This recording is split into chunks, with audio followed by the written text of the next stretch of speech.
Hi everyone, I'm Jemaku Brimstone, welcome to the review of LD50, the debut record by the band Mudvayne. Today we're celebrating the 25th anniversary of the record, so I decided to go back and see if it still holds up or not. Today I have a special guest with you, Dutch MZFK. Whoa! Wow! Hello. How's USA treating you? Well? I'm in a mountain of credit card debt. My house is getting taken from me by the bank.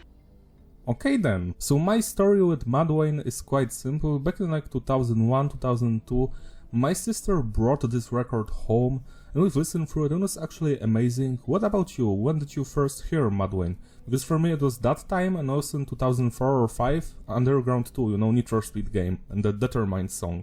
For me, it was the 33 episode with Ed, how to be in a metal band. But I didn't know the band was called Mudvayne. I just thought there were like 4 clowns on the screen playing an instrument with weird camera angles. And then a couple of years later, I discovered the song Happy on a video game. And then I kind of realized, okay, the band's called Mudvayne. Now this is a philosophical question. Do you think they put mud in their veins? Yeah, I'd say so. Well, at least on their faces on the first album. Any connection to the band Vane FM? Yes, both vocalists sound really angry and they scream. So what do we know about this record? The producer was Gigi Garth and Sean Clown Graham, the legend from Slipknot. Do you have anything to add about him maybe? Just that I wonder what his position is in the band Slipknot. Like, what does he do? He punches the keg. So he's an alcoholic? Moving along, we have 17 songs here. The record actually appeared on Billboard 200 on 85th place. And the lineup here is Chad Gray on the vocals, Greg Tribbett on the guitars and backing vocals, Ryan Martini on the bass, and Matthew McDonnell on drums and keyboards. That's the same lineup since 1997. The band started in 1996 with this lineup, except the bassist was different, and then that dude left, and we've got Ryan. So no lineup changes since basically 97. That's actually quite nice. That's not that common when it comes to bands. Usually they rotate the members. Here it's mostly stable. Yeah, but now we have Hell Yeah, and that kind of sucks. So yeah, later in 2007, Chad and Greg started a super project with the guitarist of Nothing Face, Tom Maxwell, and Vinnie Paul, the drummer of Pantera. They've recorded a couple of records, then Greg left, then Vinnie Paul suddenly passed away, rest in peace, and the band was put on hold and Mudvayne reunited in 2023 or 2024, something like that. I think 2024. And they're recording a new record right now. And also Chad Gray fell off a stage during the song Not Falling, so that was great. The drum part at the start will already like make enough vibrations for me to just vibrate off the fucking stage, bro. Imagine the sound engineer just turning off like the sub bass, and you're standing in front of that speaker and being blown off the stage. Well, actually, Chad Gray is kind of fat now, so I think he'll be fine. Then again, so am I. So am I. High five. High five. This is the Fat Brothers podcast. You support us by ordering hamburgers to our house. We don't want your money, we just want a hamburger. And blood pressure medication, if you have some left from your grandma's cabinet. So the production is tight, it's clean but heavy. I don't think there's any loudness or here, do you agree? I agree, but I think the drums could have been like recorded a little bit more louder or mixed a little bit more louder. They sound like the drums on the Trapped self-titled record that was also produced by Garth. I feel like that record was the weakest one when it comes to production, the last one, which is kinda hilarious because the new game and Mudvayne ones were recorded at the same time in 2007. Yeah, by the guy who did All Hope Is Gone. When it comes to the message, it's diverse. The lyrics are mostly about drugs, childhood, abuse, addictions, violence, passage of time, death, anti-religion, abusive households, that kind of stuff. It's also slightly a concept record about taking drugs and opening your mind to your existence, and then you're kinda like sad at the end. Sorry for the spoilers. Because with the songs Pharmacopoeia, it's like the addict basically dies in his head, he's like lifeless. Then as the album moves on, he's like, no, I'm actually like enlightened, so I know everything about existence, etc. But he's alone at the end, like no one gets him. So that's like a sad ending, you know, it's a negative one. Again, you don't have to agree with the lyrics or even know them to enjoy any music whatsoever. To me personally, I did enjoy the lyrics, especially to the songs Death Blooms, Cradle, Severed and Pharmacopoeia. Also Under My Skin has some great rapping and lyrics. I think the cover art is like those atoms of the drugs. When it comes to the structure on this record, the songs are between basic, advanced and technical, because usually we've got an intro, verse, pre-chorus, chorus, then the band moves on to a completely different direction, like in the songs Death Blooms and Severed for example, and they stay with those new segments. There are like 3 to 6 of them, and then they basically loop back to either the chorus or pre-chorus and chorus, and then the outro happens, which is again a completely new segment to the song, which might also comprise of 2 to 4 different things. The most basic song here actually is this is probably the reason why it was chosen as a single, because it's the most mainstream song, I would say here. You are on the album cover, you're that one atom. Right? No, that's my chromosome. The one that's missing, right?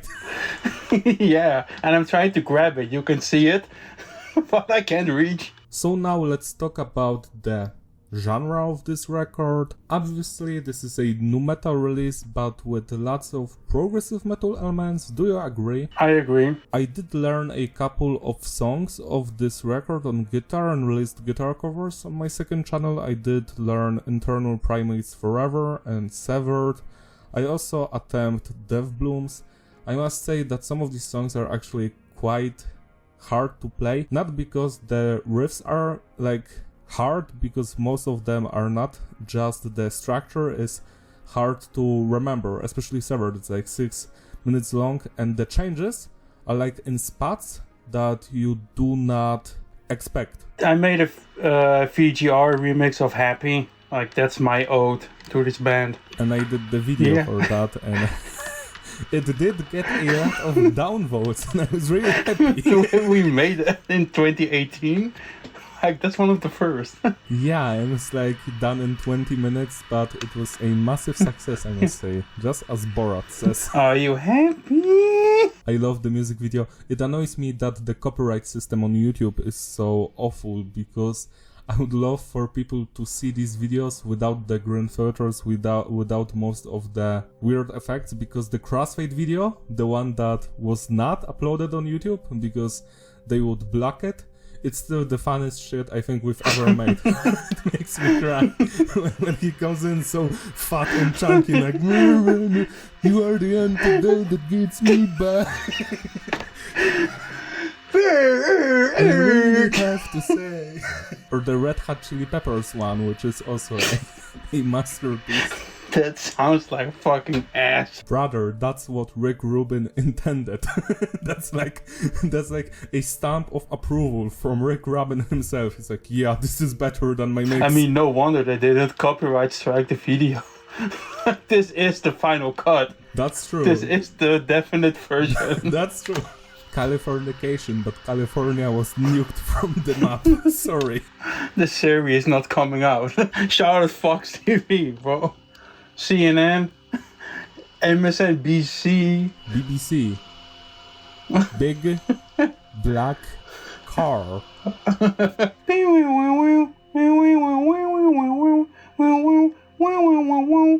Yeah, I'm going for a smoke break actually, so. No. There's a video of you going like, I don't know, snowboarding or something, like total retard. In the lift.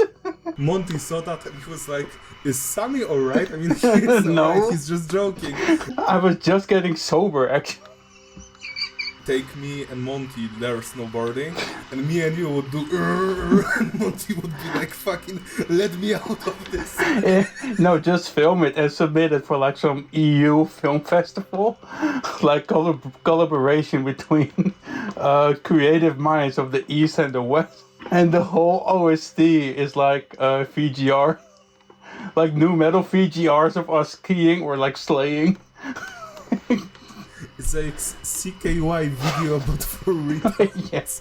Nothing is happening for 2 hours. We're not going to show you snowboarding, just eating in the diner. Making motor sounds.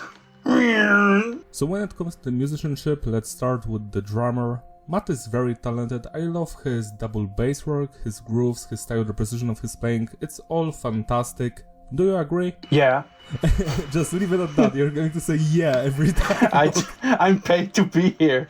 Then we've got the bass work by Ryan, and he's clearly the star of this record and this band. His bass work is audible, it's louder than the guitars, and it just slaps. He's a fantastic player. Every line he does here is full of passion, energy, and character. Do you agree? Yes. Like, what do you want me to say? Like, these guys are really good musicians. Next we've got the guitar work by Greg, and yet again fantastic guitar riffs, some proggy stuff, some nu metal dun dun dun dun dun, some crazier weird melodies here and there with those chunky groovy dun dun dun dun. All of that stuff is here and it's fantastic. Kind of, because I think the guitar work, what he's actually playing, is not very like progressive as we described the music earlier, but like the time signatures are, but not like the notes he's playing. Like, it doesn't seem like he does very difficult transitions on the guitar. Well, I am a guitarist and I just told you that some of this stuff was really hard to play and you were like, nah, I'm not listening to Jim Brimston. He recorded a melodic death metal record like last year, but nah.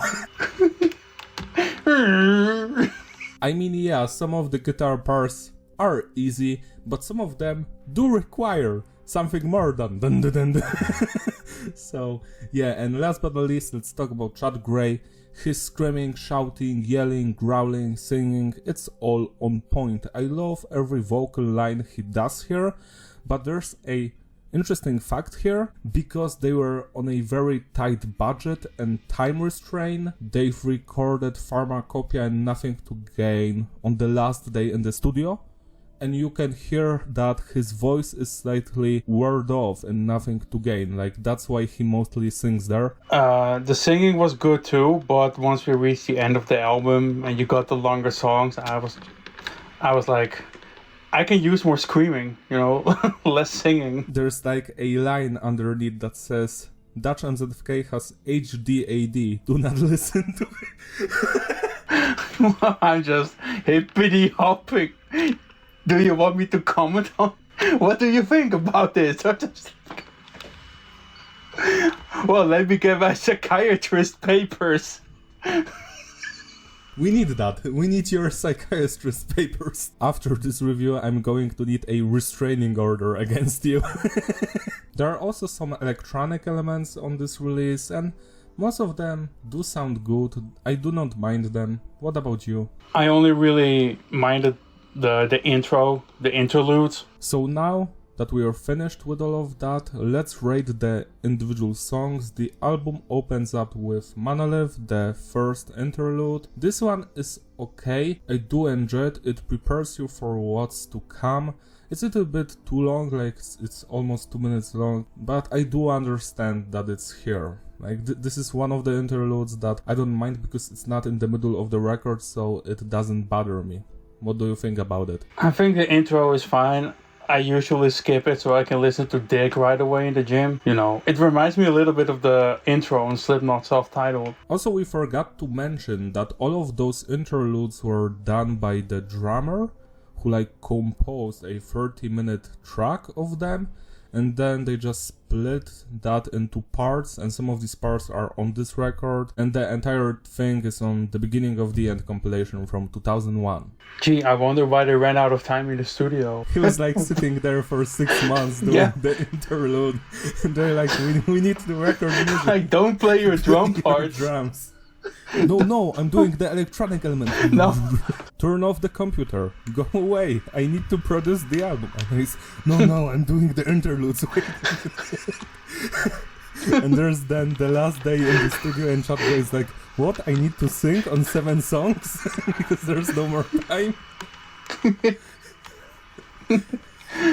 The drums are triggered. I am triggered as well. It's like, what's the Free Factory album again from 2012? Yeah, the Industrialist, you mean? Yeah, that one. Like, it's like that. They just played the drums on the sampler. And we're like, wow, the drums are so technical. I don't think they had such good samplers back in 2000 to actually do it. I think we would have noticed if it was, like, programmed. Actually, I will agree with you on that one. But 30 minutes of intro. Motley Crue. So Monolith is like, out of 10. I don't give it a score. Next we've got Dig, one of the singles with a music video. The most recognizable song by Mudvayne. Everyone knows this one because of the memes. It's a great song. The Berber Dang meme is fun. I love the bass lines, the drumming, the vocals. Dig, bury me for the guy was. I don't know if you have the same story, but when I was like 6 years old, I've heard that he was screaming dick and not dig. Sorry. Dick, marry me. Dick, marry me. Marry me. That's what I've heard. And I still hear it to this day. So sorry for that, guys. Asterisk underneath the screen. Accused has auditory retardation. No, retard just starts talking. What is your opinion? It's a great song. I like the drum parts and the bass. The vocals, they're good, but it's not what I come to the song for. Except for the part where he talks about tying the rope around my neck. And I'm like, yeah, that's a pretty cool part actually, along with the rest of the instruments. 4 out of 5. For me, it's 10 plus out of 10. And now, internal primates forever. Internal primates forever.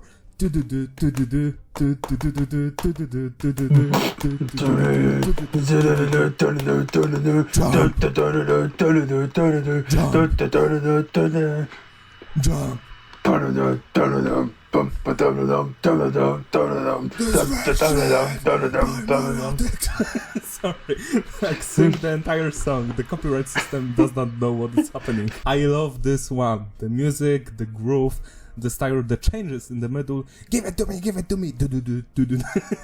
Love it. Nah, it's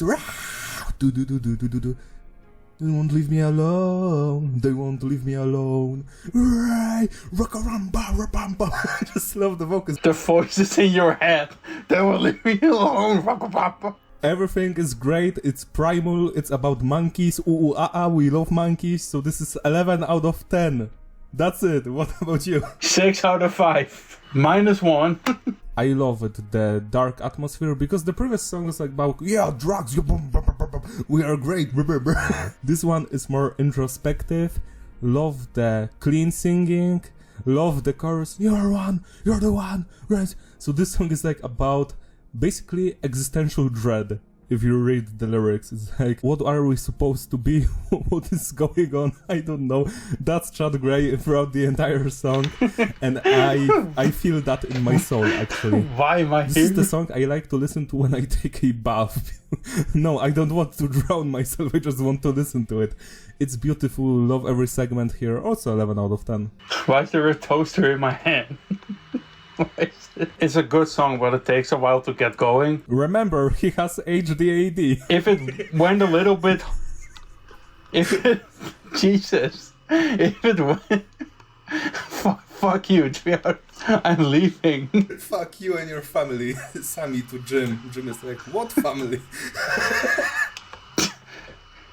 3 out of 5. Go fuck yourself. As a friend, I rate you 6 out of 5. Death Blooms is another single with a music video. This is a very sad song that was written about Chad's great grandmother, who was put in a nursing home, and there she basically passed away. And he was angry at that she was like sitting there and like thinking about death and like withering away, and that's what the lyrics are about. They're very heavy. The song is about mortality. It's sad as hell, like listening to this one. It reminds you that you're going to die someday, and that's going to be soon for most of us, so it's dark. It's dark. I love the bass line at the beginning, the guitar harmonics. I love that main guitar riff. Later, Bullet for My Valentine would steal that riff in Hand of Blood. I don't know if you noticed, it's almost the same. Clown is everywhere. He's in my soul, playing Minecraft. I'm also talking to one right Thanks. now. Thanks. Wow. I know where you live. Well, for me... Wait, I didn't finish. That's funny because Chad also keeps yelling that he's coming in the song. And you didn't finish. I hope Chad Gray will watch this video and he will ban you from their live shows, so you're not going to see them. He's coming home. He's not coming home. Don't worry about it. It's a sad song. I love this one. One of my favorites from this band. 12 out of 10. It reminds me a little bit of Confession era El Nino, but a lot better. 4 out of 5. Next track is Golden Ratio. It's about Fibonacci sequence, all of that mushrooms, drugs, stuff like that. This one transitions well into the next song, Cradle. I have nothing to say about Golden Ratio. It's just an interlude. If it was here or if it wasn't here, I wouldn't even like notice, because it's short and it's just some noises. What about you? I'm happy it's not 30 minutes long. Let me tell you that. So let's move on to Cradle. This song is like one of my all-time favorite tracks by Mudvayne. The lyrics can be interpreted two ways. The first one, it seems like the song is about Chad's grey father or his parents. They've abandoned him and he had to live with grandma or whatever. It has that vibe to it that he has troubles with his father, but also if you look at this song from a different perspective, that it's about religion, then Chad Gray basically denounces God and that he doesn't need any superstition and all he needs is himself and belief in himself to achieve his goals. So that's like a positive song, but the lyrics here are like heart-wrenching. I lost you, you were my God, oh what I do now, you were never there for me, never there to carry me.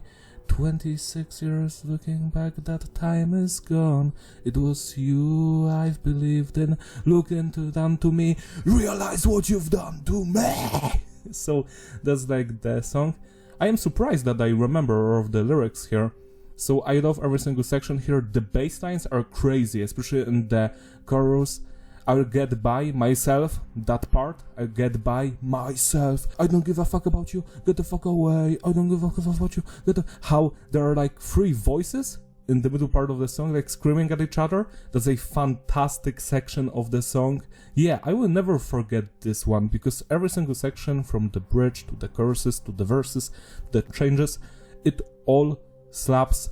The musicians are perfect here, same with the vocals and the lyrics. Yeah, it's a legendary track, 12 out of 10. In the chorus, it has a Slipknot vibe, which probably Clown is to blame here.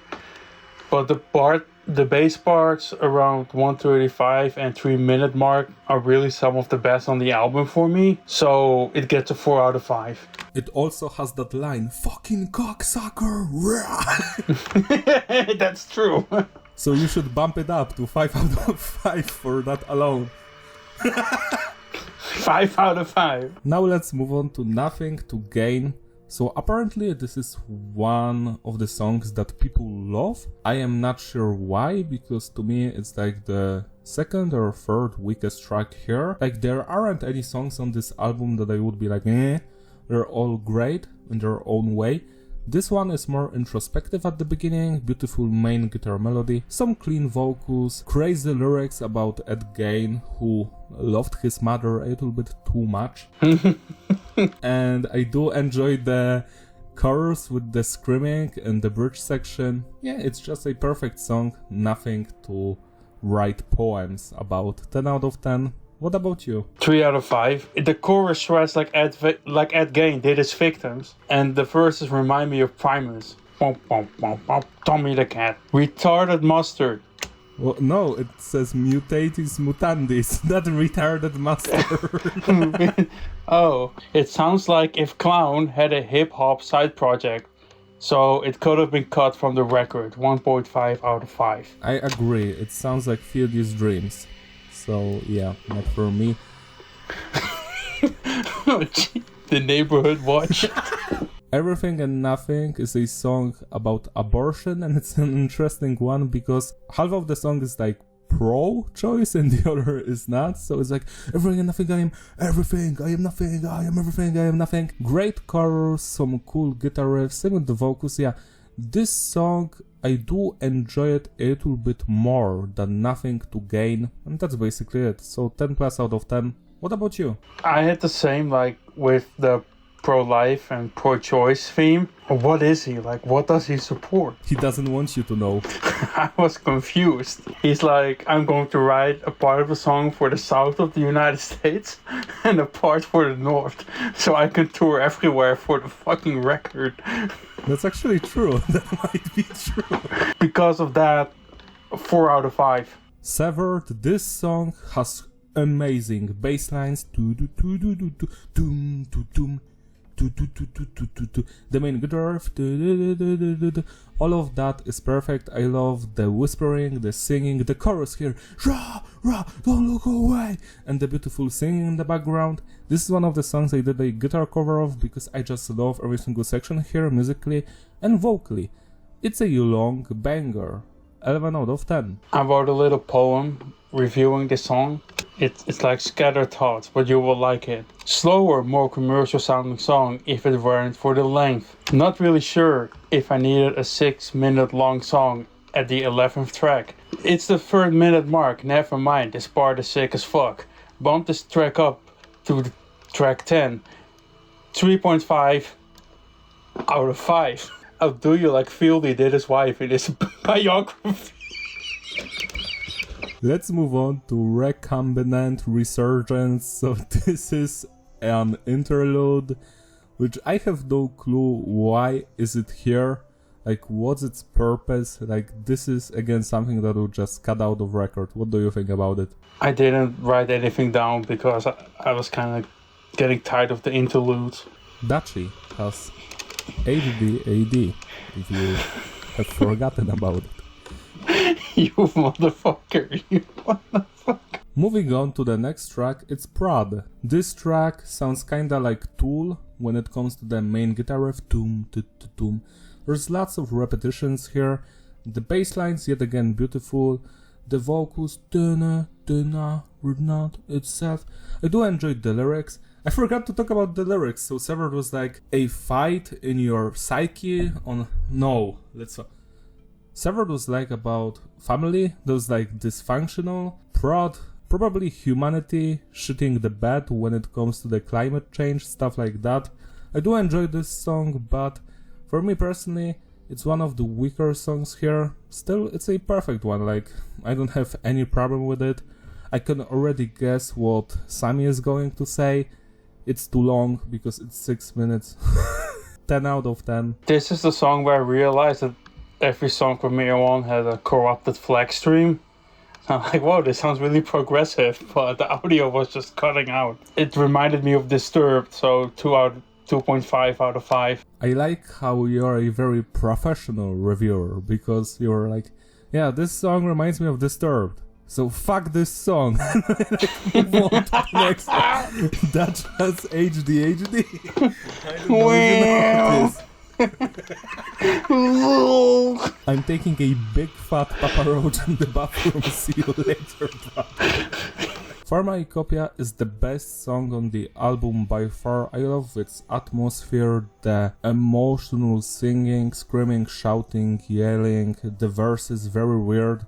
This song is basically about an addict who's like, I love all of these weird things, and he just lists off all of the drugs he's taking, and he just wants to achieve enlightenment.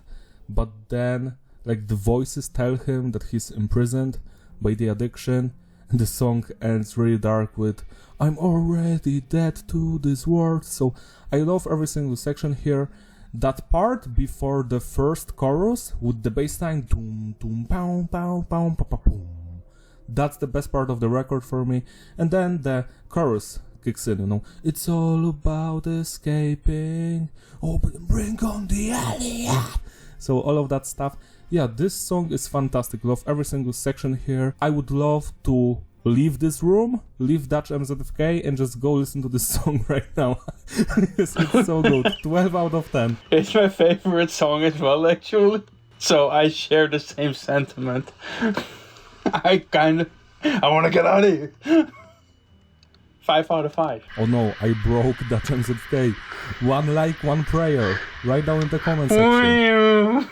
The next track is called Under My Skin, and this is probably the most nu metal track here. I love the vibe, the guitars, the bass lines, the middle part of the song with the rapping. So, oh, you're nothing in my head, in my life. I love that part. Like, he's so angry. The vocal section there. Wow, just wow. That section alone, I love to repeat it, but everything else in the song is also fantastic, just not as good as that middle part, you know, with the rapping and the nothing in my head, in my life. So 10 plus out of 10. What about you? 4 out of 5. No Forever. This song is very long, so Sammy probably does not remember it. It's an interesting 3 out of 5. Yeah, thanks. Thanks for your score. So this song is about the addict trying to get enlightenment, and when he does so, he figures out that, yeah, I'm my own man, but I kinda feel lonely, so that's like the main point of the song. It's interesting, I do enjoy the vocals and the music, but I feel like, again, one of the weaker songs, especially since it's so goddamn long, almost 8 minutes. Besides that, it's a fantastic end to this record. Yet again, I know that I am repeating myself, but the bass lines are just fantastic on every track, same with the drumming and the guitars and the vocals, yeah. Nothing to hate here, except their interludes, 10 out of 10. And the final song, Little Dosage, so basically LD50. This is actually quite interesting because it's the last interlude, and it's like a mix of all of the previous interludes, like they're playing at the same time with some vocals on top of it, and it's like the main character is dying. It's like he's transforming into something else, something different. It's like mushrooms, he's basically fermenting and like rotting, whatever. So it's an interesting ending, but yet again I feel like there are too many interludes, so I would just remove all of those in the middle of the record and just leave Monolith and this one. What about you? I was happy we got to kick Clown out of the studio after this track. 5 out of 5. Do you think that Clown did anything in the studio, or is he just there because he helped with the money when it comes to the production? I think he helped with like some song choices and with the interludes. I have a strong feeling he assisted with the interludes. To sum it all up, the consistency is stable, the flow is fitting, reparability. Yeah, it's a timeless record. I enjoyed it from beginning to the end. There aren't any weak songs here. The only thing I would change would be to cut out the interludes in the middle, you know, the 3 songs, and just leave the intro and the outro, because we don't need that. We need more songs, more music, you know. Besides that, there's nothing to change here. It's so recognizable. Everyone loves this one. Whenever you're hearing the Mudvayne name thrown around, they always praise this record as their best, and you can figure out why, because it was honest, Their best. it had emotions, their best thing, for sure. I agree with you. So what do you think? I think it's a great record. I do think that the songs could have been shifted around. You get like one slower song, and then after that there's a slower song that's like 6 minutes long, and I did lose my focus because of that. I'm like, fucking hell. When does this album pick up again? The songs are great, I just think the pacing could have been better. Thank you guys for watching. If you want, you can support me on my Patreon, links in the description. Shout out to all of the Patreon members who support gracefully these videos. Without you, this one wouldn't be possible. Thank you to Aku's Patreons that are not paying me but paying him. So I would like to thank you guys for that. Pay me too. I will pay you in nature. See you next time. Bye. Bye. Praise Jesus. We're going to cut that out. Yeah. Nagasaki, yes. That's the start of the video. Not cutting that out. Well, my name is Jeff. I live in the Netherlands. I'm using my phone as a microphone. Wait, can you hear my computer fan? Yes. It's really loud. Oh, I play this sound to block out the voices in my head. Baby Billy, Bible Bunkers. Yes, Baby Billy's Bible Bunkers. Baby Billy's Bible Bunkers. Say that 3 times in the mirror at 3 a.m. and your neighbor is going to come and kill you. We should review Chinese democracy instead. You know what's better than 1 bucket head? 2 bucket. Yes. Okay, let's start the review.